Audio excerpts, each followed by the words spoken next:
All right, all right, all right. Hello, Acolytes. Welcome to the Cleric Corner. My name is Riker, and here we talk about all things Dungeons & Dragons, tapping into our higher powers to create worlds more unique and stories more impactful. I'm glad to be here, guys, and ready for the new and next installment of the surveys for 1D&D playtest. That's what we're doing today. Now, I am mad right now. I am seething because I thought I would be clever and thought I would be ahead of the game. So like 2 hours before I got onto the live stream, I went into the playtest. I'm thinking like, ooh, you know, Ted from Nerd Immersion did this. I thought it would be a great idea too.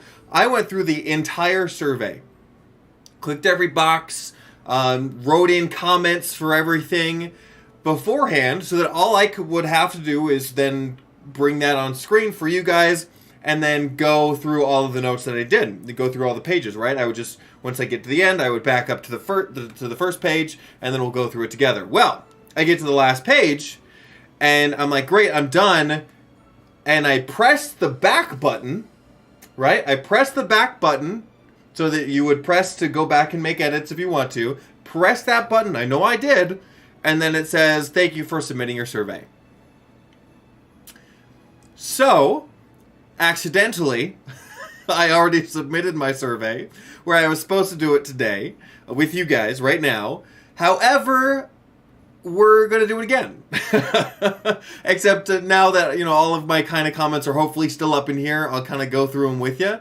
But overall, I will not be typing and commenting and trying to read the chat and talk to you guys all at the same time like I kind of did last time. So, but it'll still be streamlined. That you just won't have my physical notes there on the page when we do that. But you'll be able to see everything, and we'll go over my thoughts and whatever. So, but if you guys do go into the survey and go do the same thing, going onto the last page and pressing back, apparently that submits the survey anyways. Just a heads up. If there was a situation where you found yourself wanting to do such thing that I did.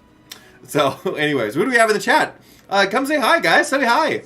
We have like, it looks like it was like 5 people watching, and I only see 2 people in the comments. Guys, say hi to me, guys. I won't bite. I'm not scared or scary. I'm fun scary. Pedro Longoria, hello, welcome, glad to have you, and Dagger Mouths. That's an issue for everyone that has had so far with the Part 2 survey. Oh, is it an issue where it's more than one person has done that? So I'm not the only one. It's not just me. That's comforting. So that's great.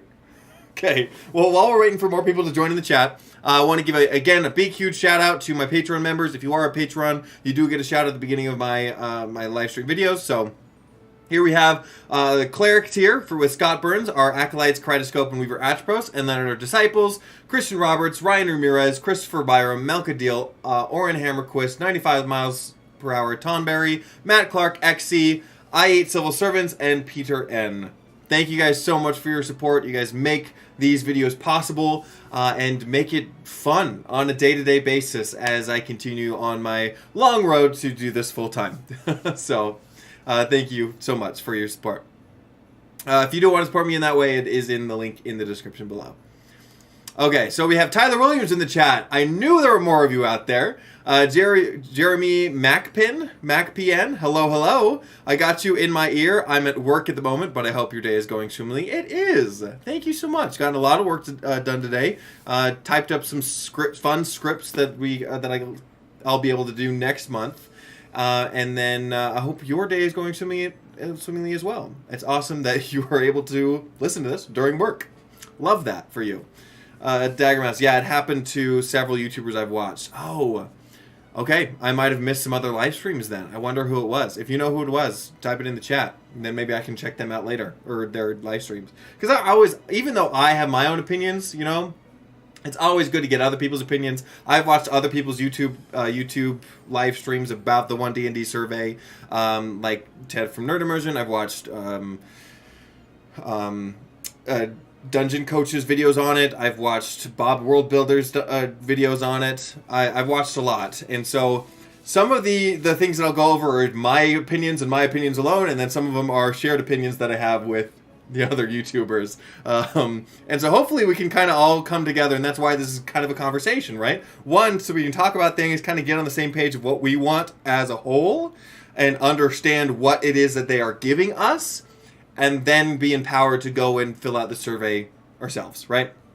And that's what I hope that you guys are doing. Either going and taking the survey after this, or taking the survey with me today here.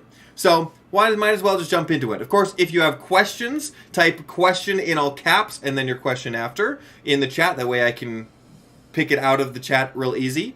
Otherwise, I think that you guys are just questioning each other. But then, of course, super chats are always appreciated. And, of course, we'll make special care to answer your questions for those. Anyways. Let's get to it. So here we are on the browsing. Let's look at, first off, where you, of course, find the survey if you don't know already. On D&D Beyond, I have the expert classes here that we'll go over kind of a side-by-side. But you'll find it by going into the sources. Whoops. Oh, this is another way. And it's right here. Or sources, and then under source books is the 1 D&D playtest materials. Clicking that or that will bring you here.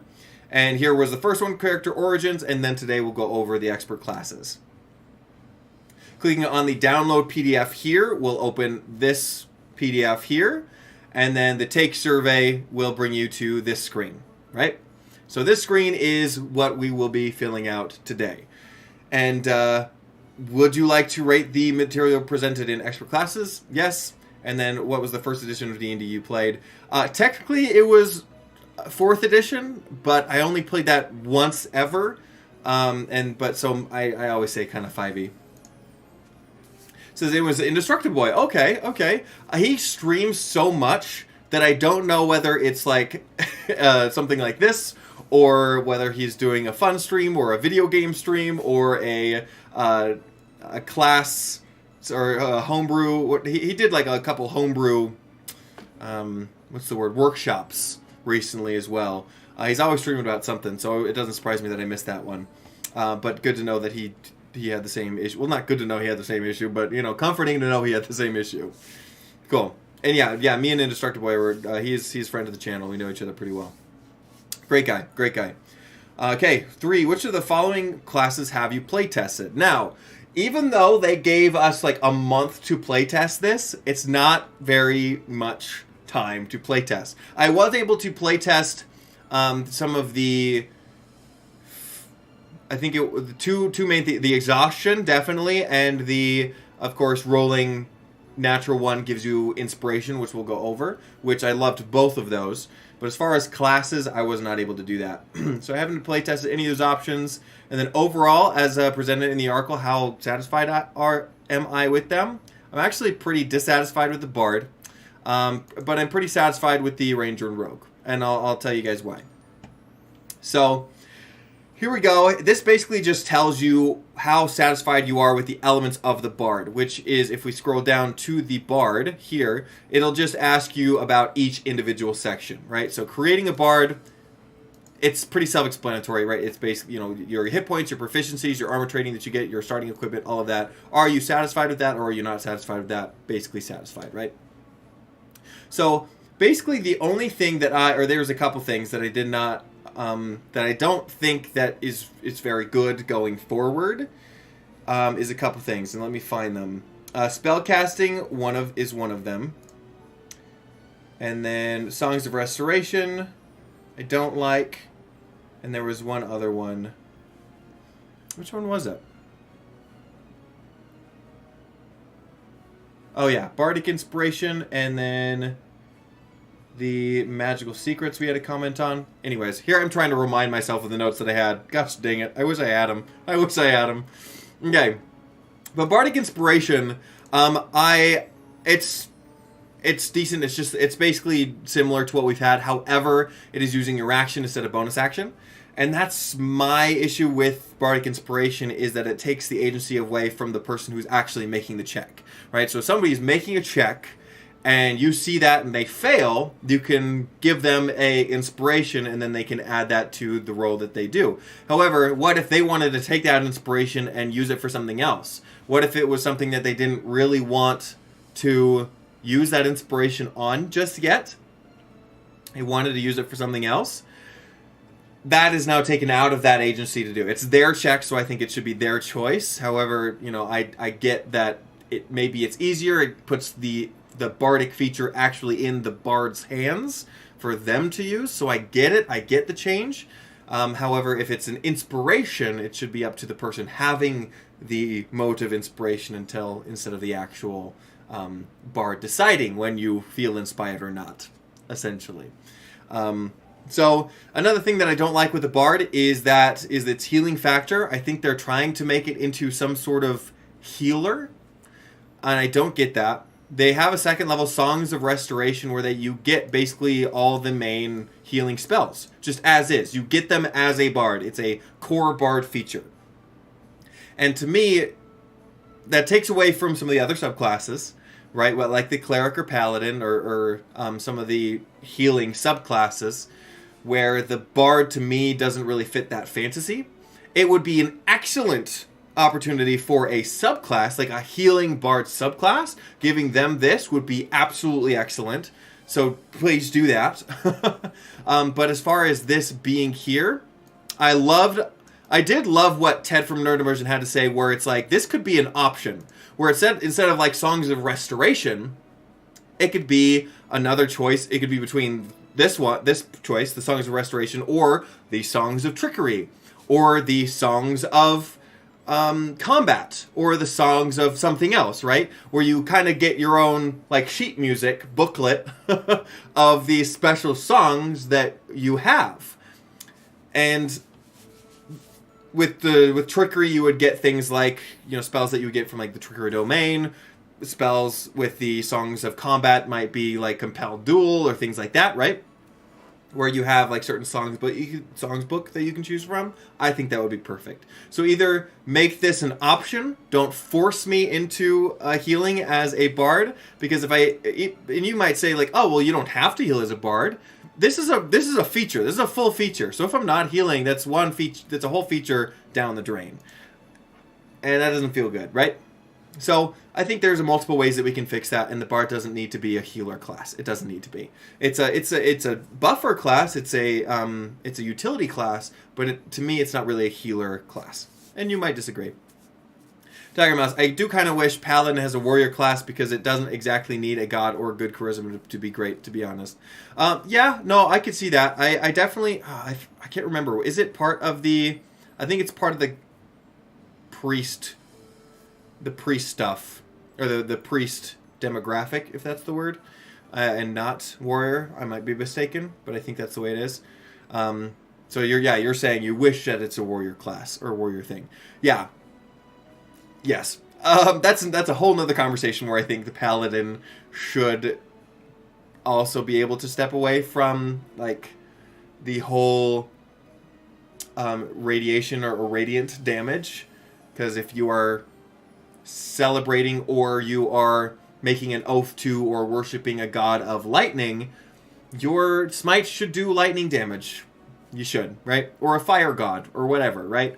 There are a lot of gods that don't necessarily relate to radiant types of damage. So, anyways, it's either or. Okay, back to it. What else do we got? Expertise is great. Jack of all trades is great. Font of inspiration is great. What else? Magical secrets. I think that there's only one option of this, or one iteration. No, one instance of this. That's the word I'm looking for. Where magical secrets is a big part of the bard. I already don't like the epic boons. It's another thing that I did not like. Epic boons across the board are either too weak or not thematic, and I feel like you can already just do epic boons as a level 20th feature, because you can take this and still have it as the 20th level. Maybe you get an epic boon, and then you also get some other feature, right? You get this feature and then take an epic boon of your choice. Because in some cases, the epic boons are equal to or less than in power than other like lower level feats, where you have to wait till level 20 to get some of these. Some of them are, in my opinion, weaker.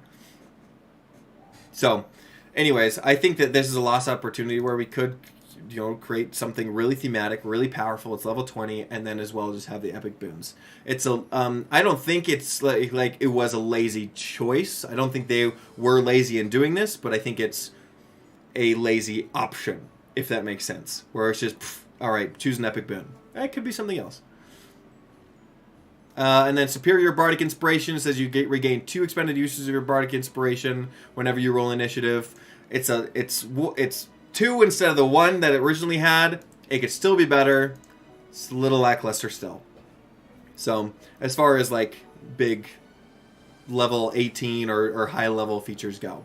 So let's see. I think that's all I had to say with the Bard. Other than that, yeah, and then it goes on to the College of Lore overall.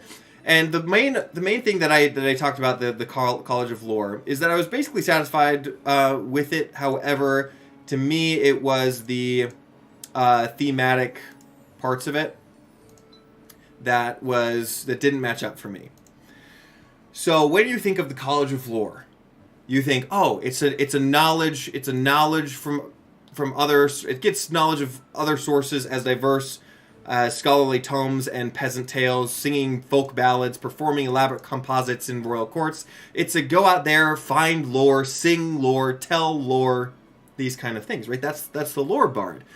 But to me, it's just a person that's got a nasty tongue because of these cutting word features, right? It got rid of the opportunity or the features that gave it bonus spells to pick from other spell lists, which is again thematic, right? They're traveling the world, they're picking things up. They get spells they get spells out of their spell list. Where here it's saying like, oh, well, you get cutting words, and then you get improved cutting words, and we've taken that lore bit out of it.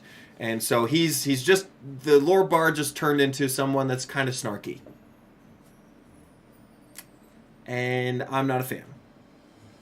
Overall, it's a good subclass, right? Overall, it's great. It's good as is. But I feel like there could be like a cutting word subclass and then keeping the College of Lore intact. Anyways, I digress. I'm kind of rambling too. So, yeah, Daggermouth. Oh, no, Dreamweaver. Yeah, I agree that Epic Boons should not be part of the classes. Yep. And the Capstone should be class related. Thank you so much. Yeah, I agree. And then Daggermouths, I think the epic boons at 20th levels as a class feature discourages multi-classing. Yes. No, wait. It encourages it. The epic boons at 20th levels as a class feature, to me, it encourages it. Because to me, I'm like, I don't want an epic boon.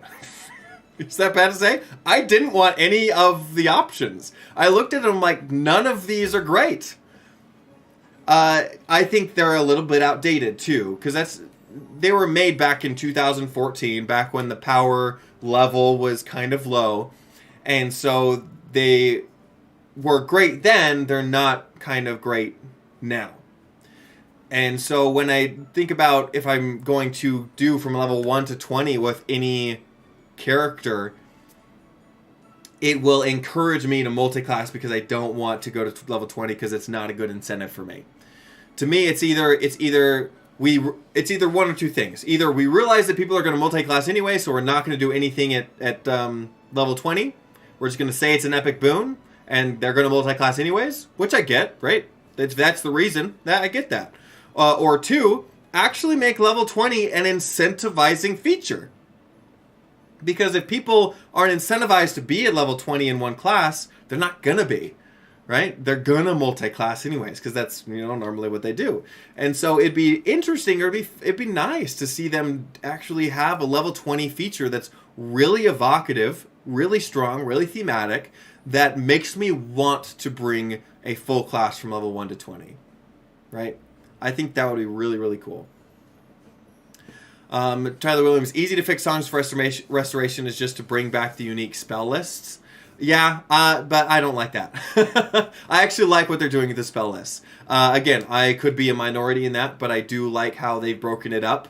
into those spell lists. I think it makes it simple. It makes referencing easy, and it makes overall it's just kind of easier to understand in my eyes for beginner players.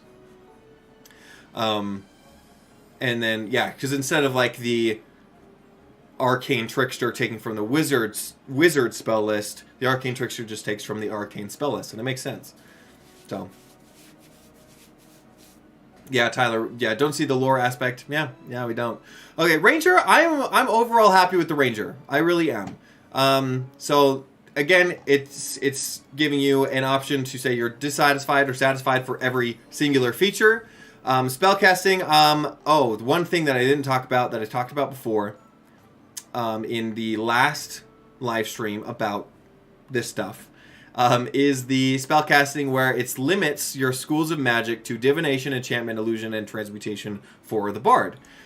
Now, I've kind of calmed down since then because I got a little heated last time about that. But I still do think that we should open this up to any of them, because if I wanted to make a bard, like a necromancy bard, like a tragedy, one based on the tragedy of plays, where it's focused on necromancy and death, it would make sense for me to pick from the necromancy spell list, right? Now, I would be satiated if there was a subclass that gave me access to that specifically for like a college of tragedy, essentially, right? But you would either need to make that, or it would either need to be provided. So either or. Either we open it up here, or we open it up in subclasses, right? Same with the Ranger, where it says that you can use any spell, any primal spell of the same level that isn't an evocation. So essentially, you rule out the evocation spell list or the evocation school of magic, where if I'm a hunter and I am hunting down large creatures, large game, I would probably want to do the most amount of damage to them. And in some cases, evocation magic is the most damaging magic. And so if I'm a hunter and I'm using a type of magic, that'd probably be the one that I return to, right? And so that's kind of my opinion with that. And maybe like in a hunter subclass, and that's the thing, is like they did put down the hunter subclass and it did not open up the evocation subclass. And so I would even say, hey, in like the third level or an extra third level feature, give me access to the evocation spell list. And then I can use that to hunt down prey. And I think that would be awesome. Other than that, the roving feature, you get climb speed and swim speed. Love that. Expertise, awesome. Tireless, you gain, after a short rest or a long rest, you get a number of temporary hit points. And then you get rid of an extra level of exhaustion for a short rest. Great. Nature's Veil, you get to turn invisible. Also awesome. However, I think it's until the end of your next turn, which is good, because I think that the Furbolg gets the invisibility until the start of their next turn, where this gives it to the end of your next turn, so it's a little bit stronger, and that's good. Last time I said, well, kind of the Furbolg gets the same thing anyways. It's a little bit different, a little bit stronger. So level 1 to level 13 stronger, maybe not, but it's better than nothing. And then Blind Sight, also thematic, and I love that. Foe Slayer, one extra 1d10 instead of an extra d6 for Hunter's Mark. I think it could be a little bit more, but that's okay. It works. And then, of course, I love that what we did with the Hunter's Mark spell, where you already have it prepared, doesn't count as the number of spells that you have, and then you don't have to concentrate on it. It's awesome. I definitely think that we're kind of hitting where the Ranger needs to be, essentially, and it's good. Tyler says, I feel like the Bard's class identity is gone now. Now they feel like another brand of wizard to me. Yeah. I mean, if you talk to Indestructible Boy, we both agree on this, that the Bard should be a half caster. Should not be a full caster. It should be more like a utility kind of person, where they're more like, they're more helpers, and they're more background characters. I mean, not background like as far as you're not going to act a lot, but they're not, or they shouldn't be full spellcasters, right? Like the wizard or the sorcerer or whatever.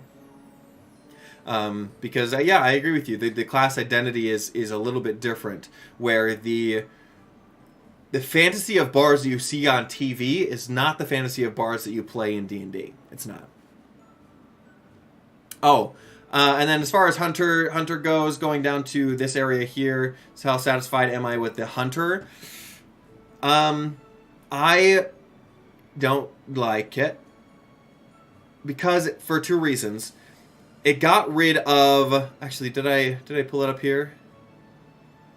Oh, I wish I had pulled it up. It got rid of a bunch of different things. Actually, I'll just pull it up now. Since I got it. Hunter.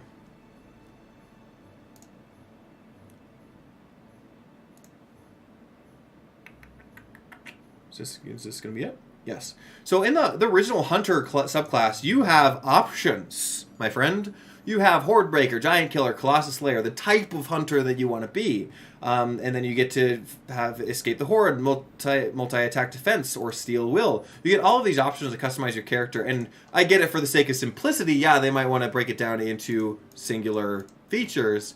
However, that's kind of the fun of what kind of hunter that you want to be.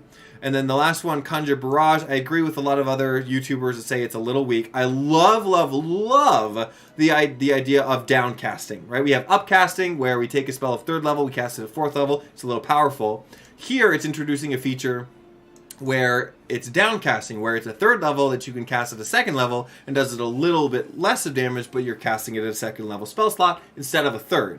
That I love. And Conjure Barrage, yes, is thematic. However, it is a little weak as far as a 10th level feature. So that could be boosted up a little bit. Those are my 2 complaints. Great. As far as the rogue goes, again, going over all of the features, the main complaint here is the sneak attack, with a lot of other people. A lot of other people agree.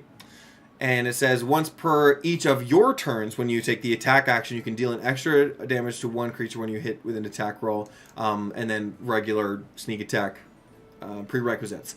The thing is here is that now you cannot hold your action to wait for a better opportunity to fire and then hit someone with a sneak attack. You can't do that because then it's not on your turn anymore, right?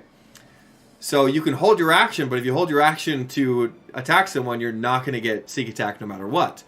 As well as you can't sneak attack on opportunity attack because it's their turn, they're running away. It's not your turn. You can't find a opening in that armor when they're turning to leave and implement your sneak attack then.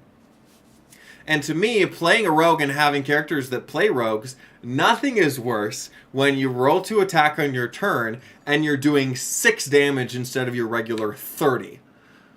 That doesn't feel good. You feel like your turn is wasted.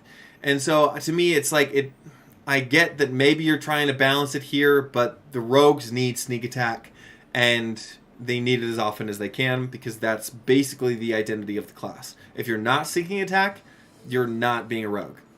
But that's just my opinion. That's just my opinion. Let's see. Anything else that I enjoyed?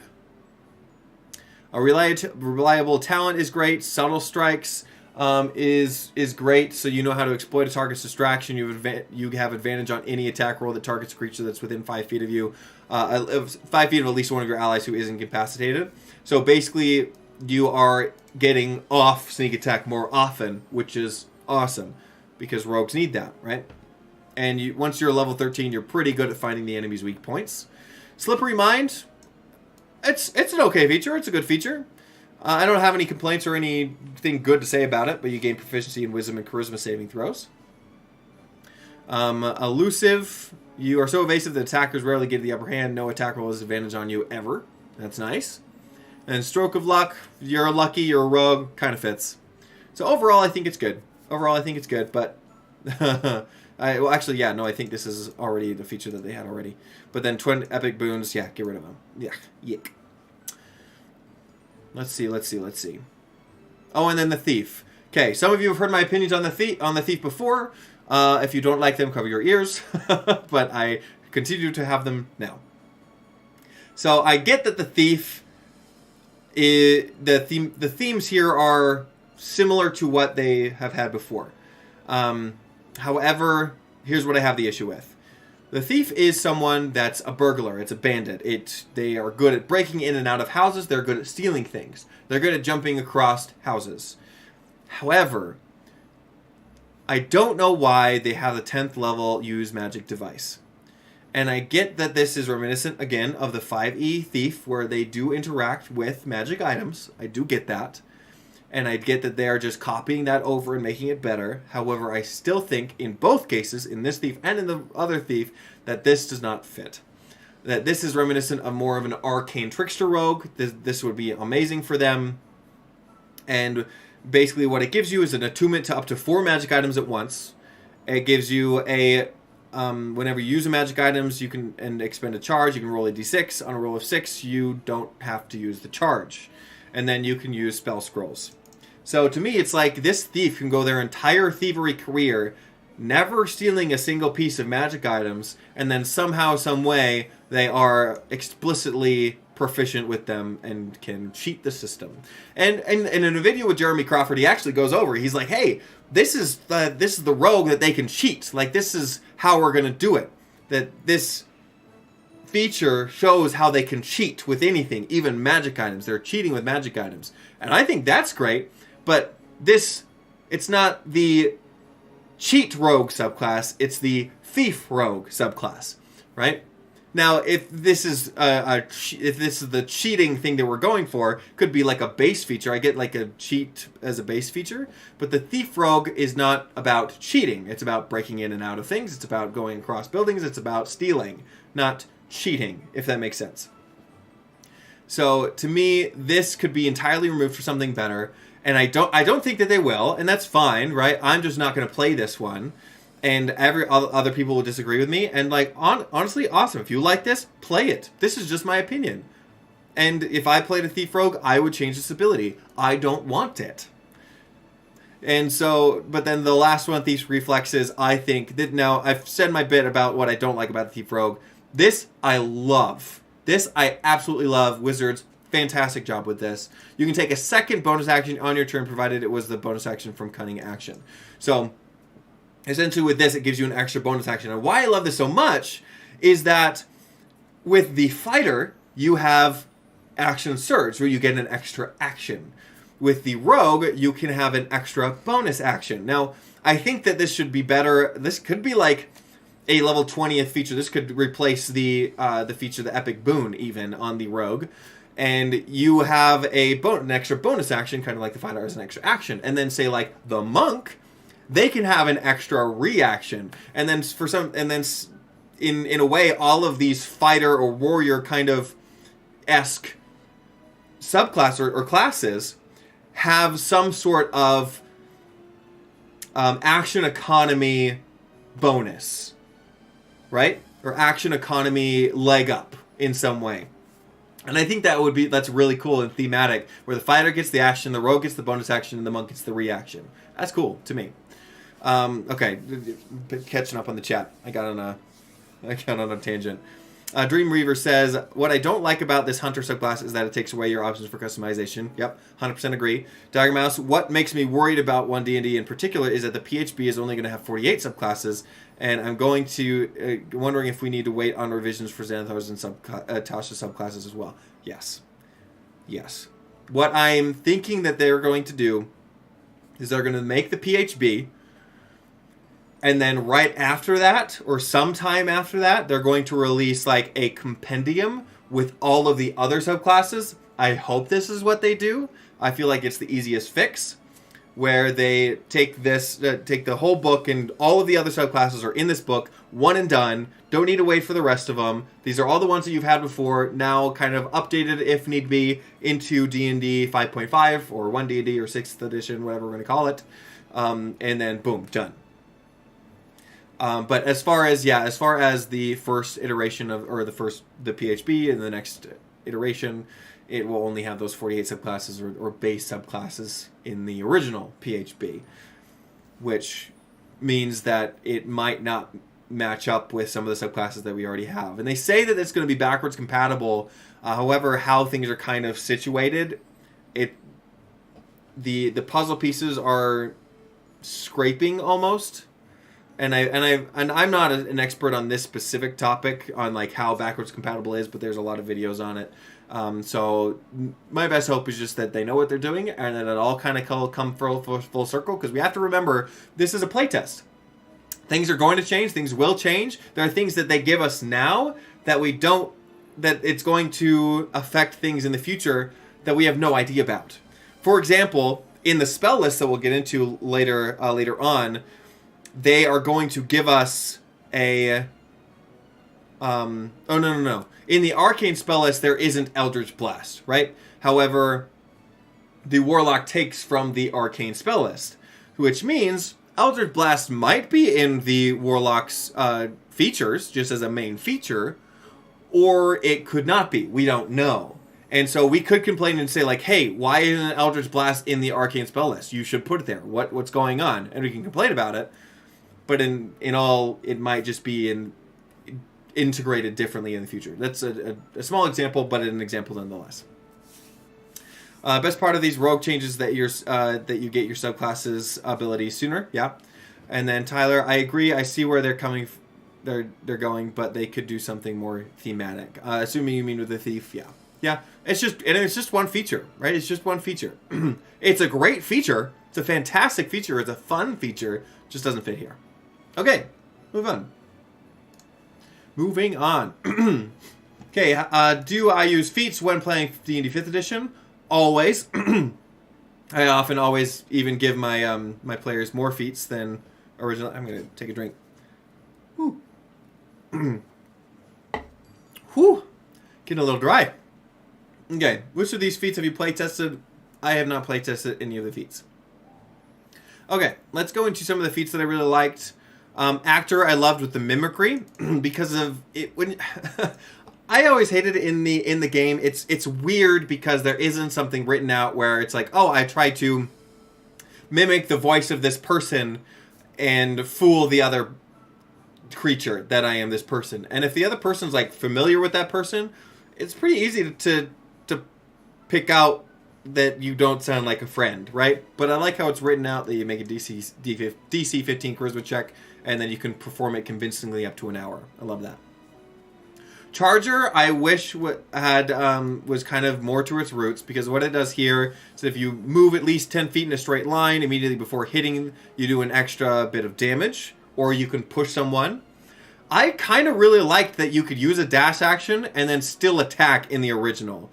I used that so much with a Blood Hunter that I played, where the enemy was just a little bit out of reach with your melee person.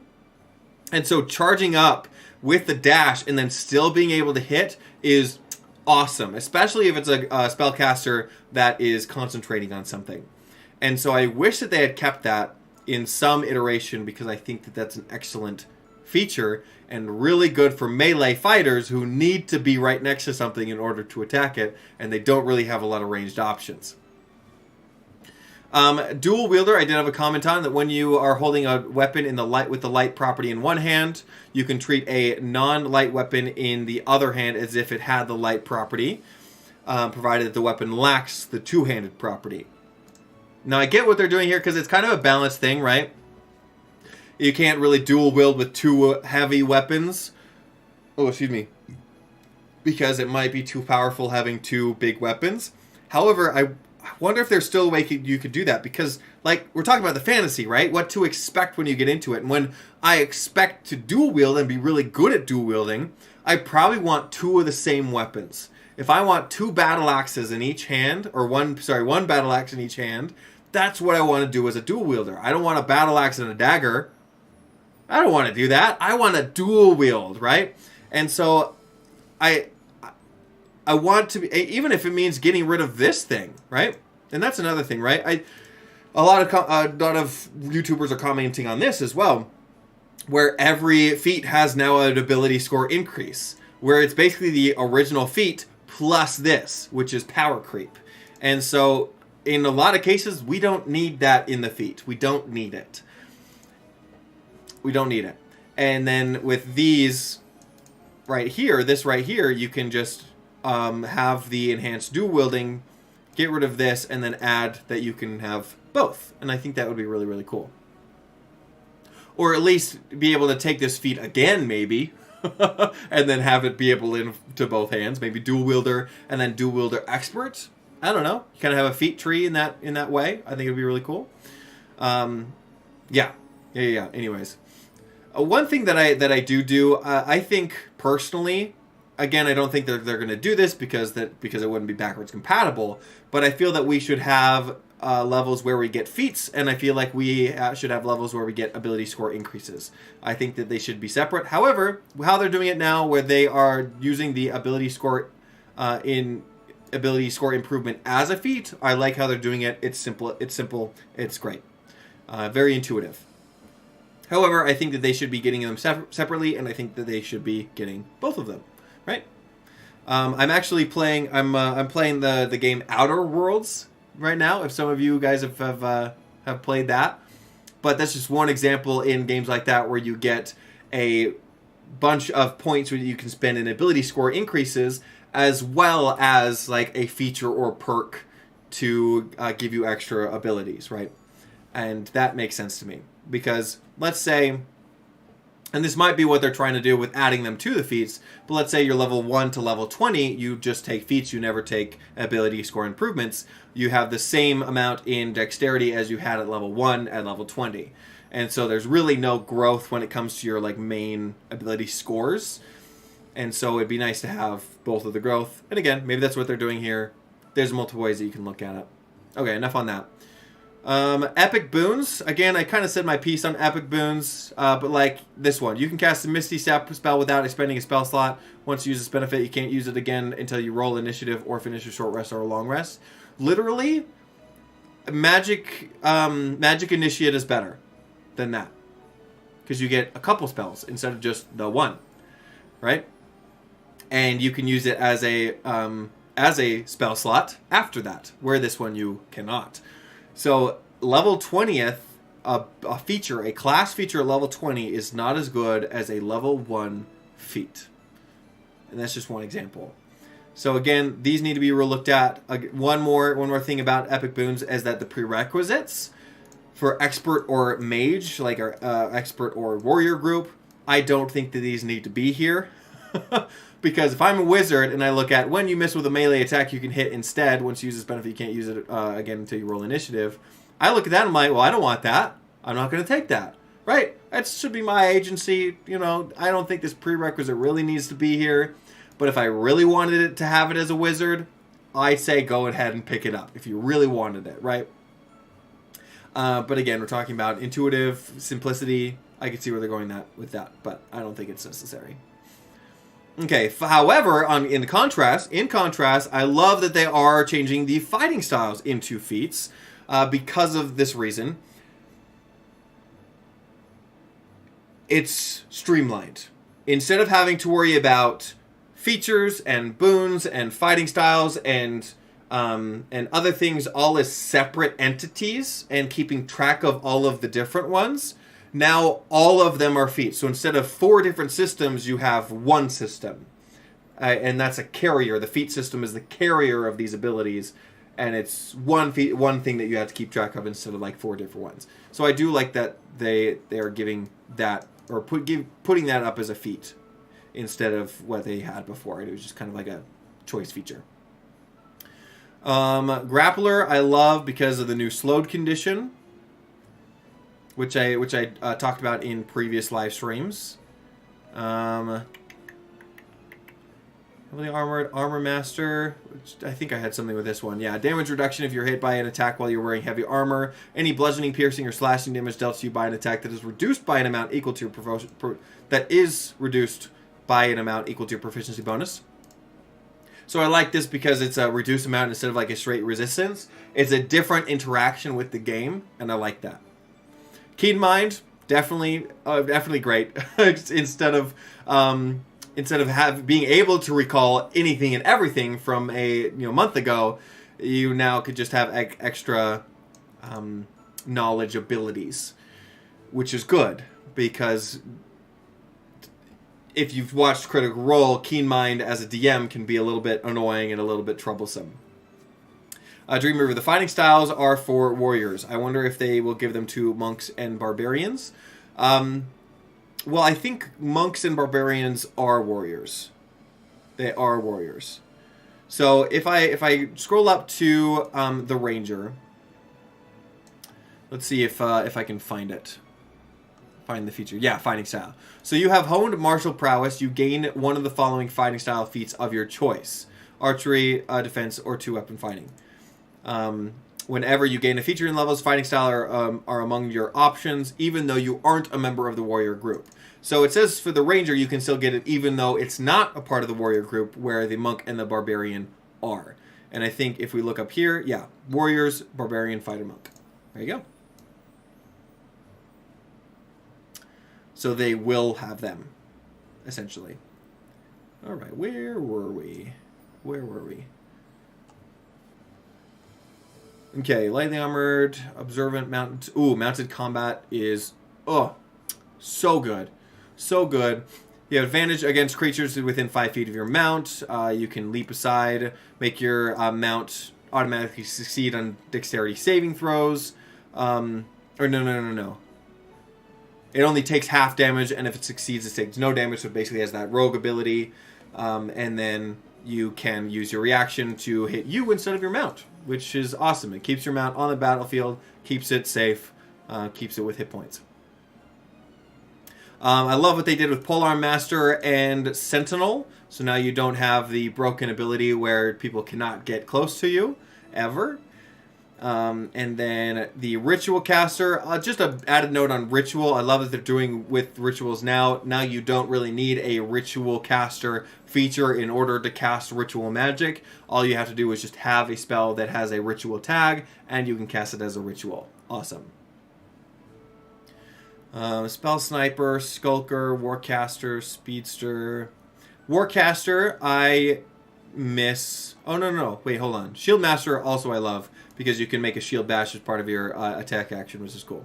But Warcaster, you have advantage on Constitution saving throws, and then you can, when a creature provokes an opportunity attack from you by moving out of your reach, you can use reaction to cast a spell. Wait, was this the one that it was? It wasn't Warcaster. It was Mage Slayer that I had. Yes, this one. So when you damage a creature that is concentrating, it has disadvantage on this on the saving throw. Then if you fail an Intelligence, Wisdom, or Charisma saving throw, you can cause yourself to succeed instead.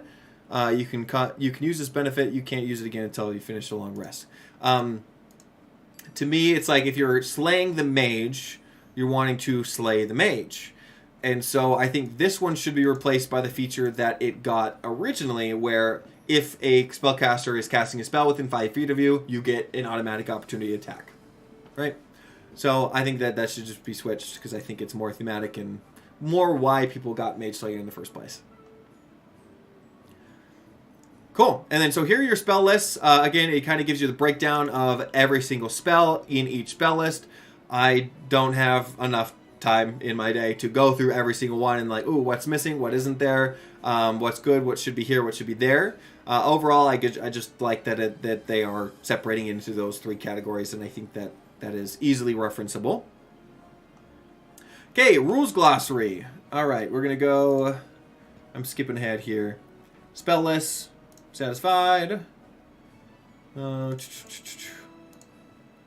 Again, I did this before. I did the survey before on the stream. It just kicked me off after I filled everything in.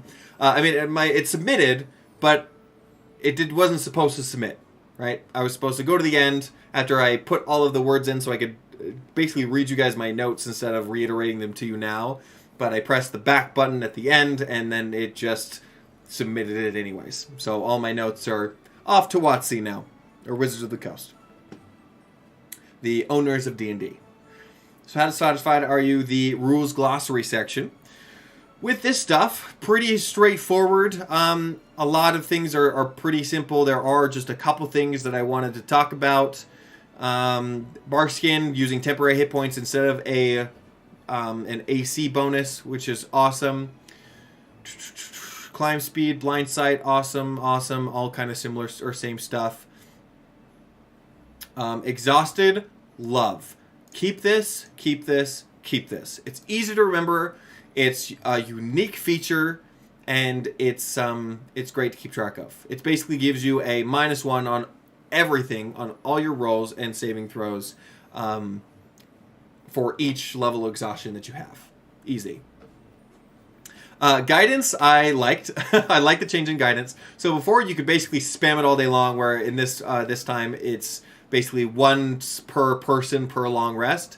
I think that they should change that to a short rest, and I think that would be golden.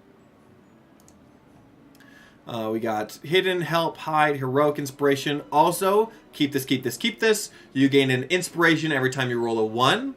And I just think this is awesome because in a game of D&D, you want to have fun. And every time you want to look for ways that you can have fun and look for things that aren't very fun and turn them into things that are fun. And this is one of them. Rolling a natural 1 sucks, right? And you're not taking away the consequences, right? Fun does not equal take away consequences. It does not mean that. However, it's really nice that when you do roll a 1, you do gain an inspiration. You get a chance to come back. And that's heroic. That's the heroic tale, where a hero is downtrodden, they're hurt, they're at their last legs, they rolled a 1, but at the last possible moment, they're able to change the tides, and that's what the inspiration is for. And I think that's beautiful storytelling. Needs to happen. If they don't implement that in the final thing, I will continue on doing it, right? Because at the same time, like, that's your table. You can do anything that you want at your table. So if you like some and don't like others, you can have whatever rule that you want at your tables. Wizards of the Coast can say nothing about it. They only say what is put in their official books and what newcomers to D&D read. Okay, influence action needs to disappear as well. I like what they did with like the study and the search action. However, the influence action, if it stays, needs to be heavily changed because it's not clear that the DM has complete control of this, and a player can look at this and say, oh, rules as written, if I roll a 10 on a charisma dice, then a hostile creature will no longer want to do harm to us. And you know how easy it is to roll a 10 on a charisma check? So freaking easy. So it basically says, depending on their attitude, when you do convince them to do something or act a certain way, here is the DC over here, right? So if the creature is hostile, you just have to roll a 10 for it to do you no harm. And I'm sorry for the DM, there is a lot of cases where that is not a thing. And to me, level or 20 DC should be the bottom. If you don't want it to do you harm in the moment, roll a 20. And then if you want it to do something you asked while hostile, that's like 25 or 30. That's to me, that's more balanced, especially with the power creep of this game and how high people are rolling even at level 1. So this just needs to either be boosted up as far as DC goes, or needs to be kind of changed internal. Tyler Williams, yup. Okay, invisible jump action also was changed and simplified. You had to do a lot of math with the old jump, but now it's basically you roll a strength check. If it's above a 10, you jump the amount of strength, the amount of feet equal to the ability score that you have, right? So if you have a 16 ability score in strength, if you succeed on the DC 10 strength saving throw, you jump 16 feet. Where if you fail, you jump at least 5 feet, I think. Yeah, fail check, you leap 5 feet horizontally or vertically instead of the amount done. So yeah, I think that's great and simple. Magic action, I think that's also awesome because it's easily referenceable, right? Because usually people say like when you either attack or you're casting a spell. So it's just if you're taking a attack action or a magic action. And I think that's also streamlined. Long rest, I get that this is simple where you rest for an 8-hour period and then you are automatically boosted up, everything's healed, all your abilities are back, yada yada yada. However, two things I hate is that where it's automatic And then 2, when you interrupt the long rest where you have a combat in the middle of the night, which happens a lot depending on the game that you play. And so you get up and you have like a single combat, you're done. You have to start your rest over again. And to me, that's not really realistic, because when did you ever like wake up in the middle of the night, like at 3 o'clock in the morning, you go get a cup of water, and then you're like, oh great, I'm up, I'm out. Now I have to start my rest over again, and I have to sleep another 7-8 hours. No, that's not realistic. So to me, it's like, no. Instead of having the long rest be a pass-fail, where you either don't get it or you do get it, even though it's trying to say like, oh, you at least get a short rest. Have some like intervals where at some points you get all your maybe all your hit points back or all your features back, and not one or the other, or something, right? Instead of a pass-fail. And when something is interrupted, don't make it such a harsh consequence in that fact. Make it, maybe they have to rest an extra hour. Maybe they don't get certain of the abilities that they expended during that break. Maybe they don't get those specific things back, right? If they got rid of hit points during that time, they don't get those hit points back. I think that'd be a pretty good way of doing it, right? Where that it's kind of like what's the word?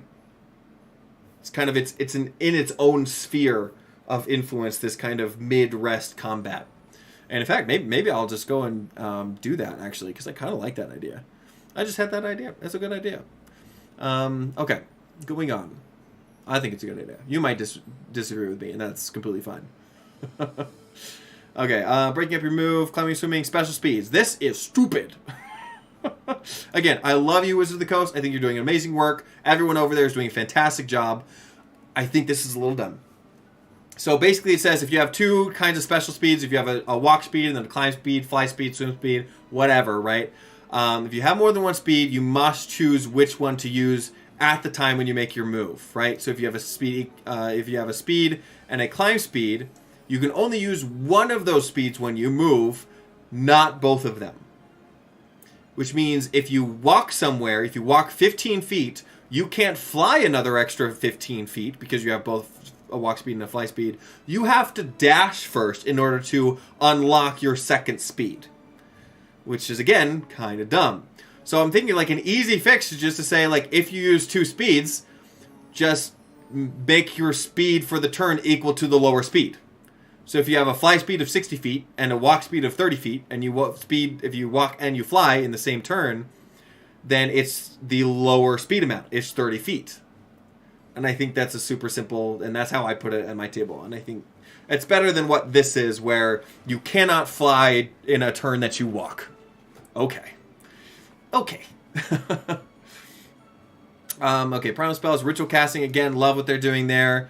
Search action, great, no comment. Slowed, awesome. Study, great. Tool proficiency, teleportation, speed. And that's it. Yeah, so again, I love the study action because it basically just mechanicalizes it. What's the word? It puts it into words, basically what the study action is, right? You can use your action to do these things. Here are some guidelines. Go for it.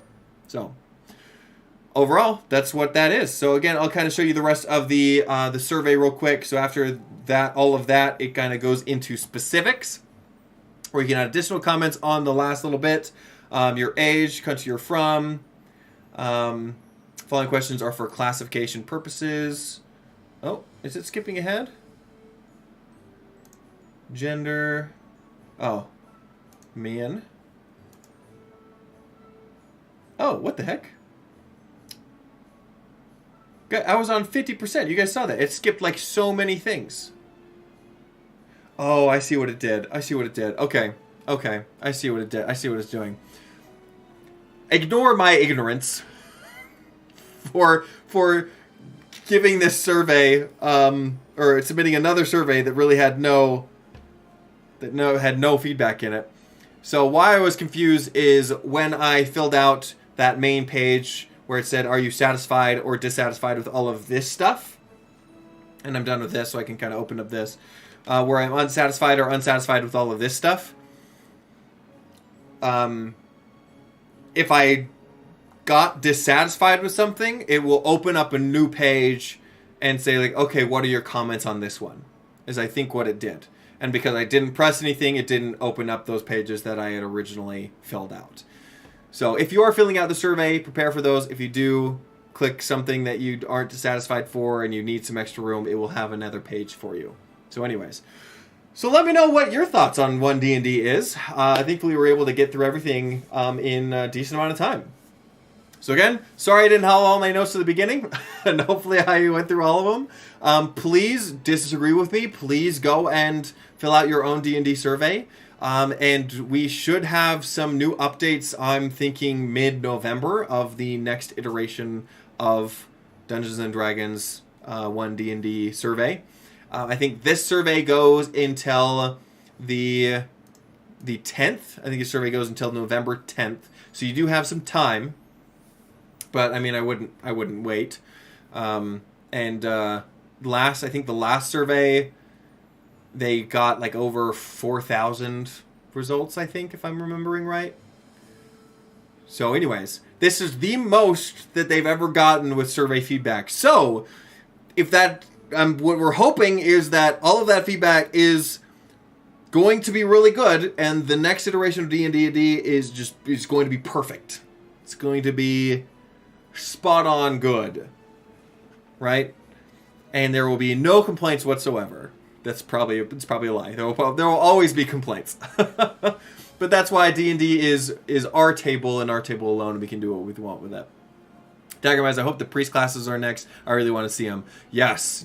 I don't know what's going to be next. We're going to have either priest class, we're either going to have the the mages, which is the sorcerer, warlock, or wizard, the priests, which are the cleric, druid, or paladin, and then the warriors, barbarian, fighter, and monk. I think they're going to do warrior next, is my guess. I think that they're going to do warrior next, because mages and priests, they're more the bigger spellcasters. They might want a little bit more time with them.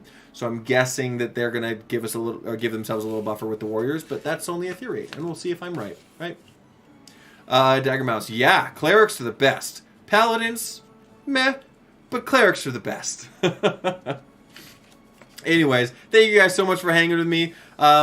Next time, hopefully will be more of like a Q&A, and I can answer your questions and be a little bit more back and forth. But thank you guys for kind of taking this journey with me and listening to this old fool with his opinions and what he thinks would be good for D&D. But I love this game just as much as you, and I hope the best for it. So, anyways, in the meantime, go out there and spread the good word of D&D and make the world a better place, both on and off the table.